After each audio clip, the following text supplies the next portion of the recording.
Hey guys, it's Shannon. It is another hot, steamy, 90 plus degree day here today, and so I am dressed appropriately, and the hair is frizzing out appropriately due to the humidity. But I thought I would show you what I'm wearing today, and I did a few things differently with my makeup again. It's still for the most part, my everyday face, but I just changed up a few products and thought I would show you what I did differently. So first of all, today I wore for foundation the Avon Liquid Foundation. This is the extra lasting line, and this does have SPF 12 in it, and I have the color cream beige. And this one is actually right now a little bit too dark for me still. Just because I've been avoiding the sun like the plague, and I'm not doing self-tanning or anything. I'm so over tans on people that I'm just enjoying my natural pale skin, and I am, I don't want age spots, orange skin, any of that. So this is a little bit too dark for me because normally by now I would have some color in most cases. It does have a pump on it. I had a little bit of trouble kind of putting this on. I haven't used this one in a long time, and I've been using a stippling brush lately with my everyday foundation, and so I hadn't used a stippling brush with this before, and I tried it, and that just wasn't a good idea because it's extra lasting. This foundation is meant to go on and stay on for reals, and so using a stippling brush, once you apply it to your skin, a stippling brush just does not have enough stiffness or control to it to really spread this product out in a nice even way. So anyway, I applied it all over with the stippling brush. I mean, it wasn't terrible, but it wasn't the best finish that I could get with this because this is a nice foundation. So then I kind of went over it with a flat top brush to kind of buff it in just a little bit better because it wasn't streaky necessarily, but this kind of applies in micro beads in a way, and so it just wasn't applied completely smoothly. So I did go over it with a flat top brush, but I don't think a flat top brush or another type of foundation brush would have been a great way to apply it either. So this one I would probably stick to using my fingers or a sponge. This is going to be really good with a sponge. Maybe your traditional kind of the classic flat foundation brush would be okay to kind of spread it, but I still think you're just going to get the best blending with your fingers or a sponge. So anyway, that's the foundation I wore today. Another thing that I did differently is rather than use like a bronzing powder to contour, I used a concealer, and so this is the Revlon Beyond Natural Concealer and Highlighter. This was number 330 in medium deep, and you can plainly see that this concealer is not a match for my skin tone, but it is a wonderful color to contour with. And so, I used it to contour the hollows of my cheeks, and I didn't have a smudge brush available because I needed my smudge brush for my under eye concealer. So I just used this round, flat, angled eyeshadow brush. And so I literally just tapped this in and put a strip, and then just blended it. Another thing I did differently is I didn't use any eyeshadow at all today. I did use a eye primer. I used my MARC eye primer, but I didn't use an eyeshadow at all. And I used the Avon Glimmer Sticks Chromes. This one is in Volux Blue. I've shown you these chrome eyeliners before. I showed you the purple one when just a few videos ago I did a video on purple eyeliners.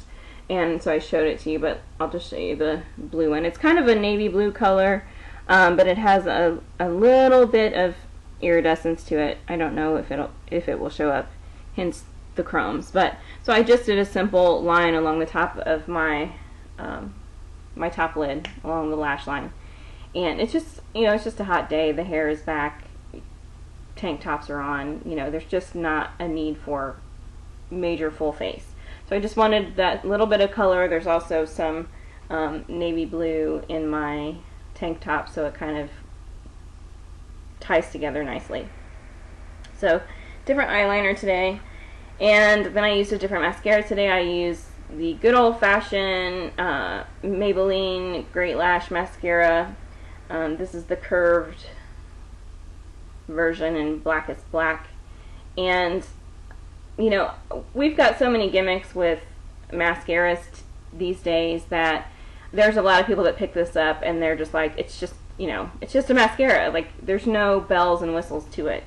But honestly, you know, Maybelline Great Lash Mascara, it's known as being one of the best, and it always was. And, you know, that was kind of back in the day. But part of the reason why it's so good is the brush. And the brush, I do believe the brush has changed over the years. I don't believe it's the same as it used to be.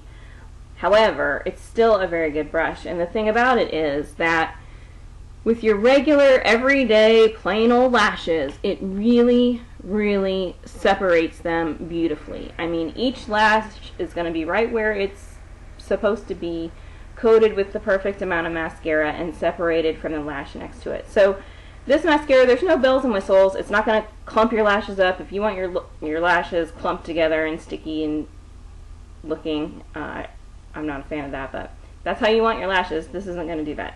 You could make it do that if you really wanted to. You could glob up as much mascara on that wand as you wanted to. But it's not designed to do that. And it's not going to add fibers to your lashes to make them, you know, lengthen or thicken or anything like that. But it is going to take your plain old natural lashes and do the gosh darn absolute best for them that can be done for them. And it's really going to let them shine all on their own. It's going to separate them.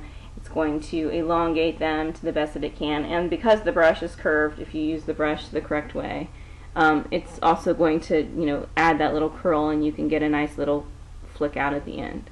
So it's just a good plain old mascara for a, you know, I don't want to look like I have fake lashes. I want to look like I have real lashes and play them off to the best that they can be shown.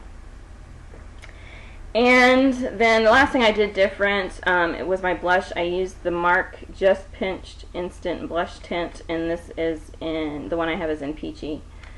And so it looks like this. It's just like a blush stick. These have been out for a really long time, quite a few years. So just a blush stick, pretty peachy color. I'll give you a little swatch. The back of my hand. Just a nice pretty peach color. So, you know, I have that on my cheeks just for a nice natural wash of color. And so that's it for the face. So my accessories today, I went pretty simple. You know, I have my diamond studs that I always wear, and then I just put a gold pair of studs here in the front because I just wanted it simple. I have lace at the top of my tank top, and so I didn't want a ton of jewelry competing with the clothing, competing with the frizzy hair. You know, I do have a barrette in my hair as well. People need to remember that things that you put in your hair are also accessories, and so you know, when you're putting on the necklace and the earrings and the rings and the watch and the bangles all lined up and you have stuff in your hair, it's too much. So always remember that whatever you have in your hair needs to be counted and considered an accessory as well. So, you know, I went really simple with most of it. It's just too hot to be fussing with all that stuff.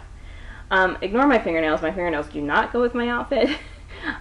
If you haven't seen it already, these are the Sally Hansen Salon Effects nail polish strips that I was sent to do a review on, so that's why I have them on, and I'm leaving them on to see how many days they really hold up. They don't hold up that great, I can tell you that. But anyway, so there's a link in the information bar that goes to my blog if you want to see what I had to say about it on my blog.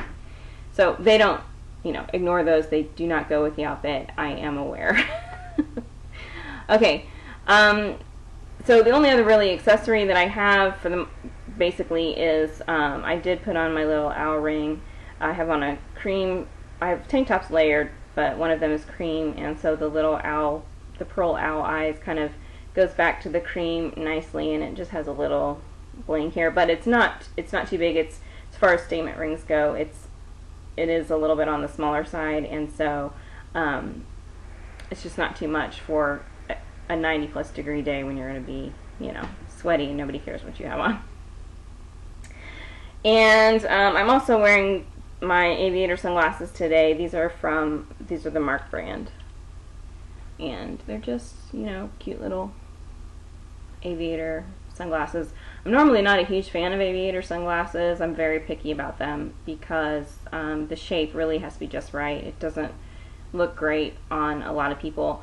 These I really like though. It's hard for me to fit sunglasses because I have a very wide face, but my eyes themselves are actually very close to each other.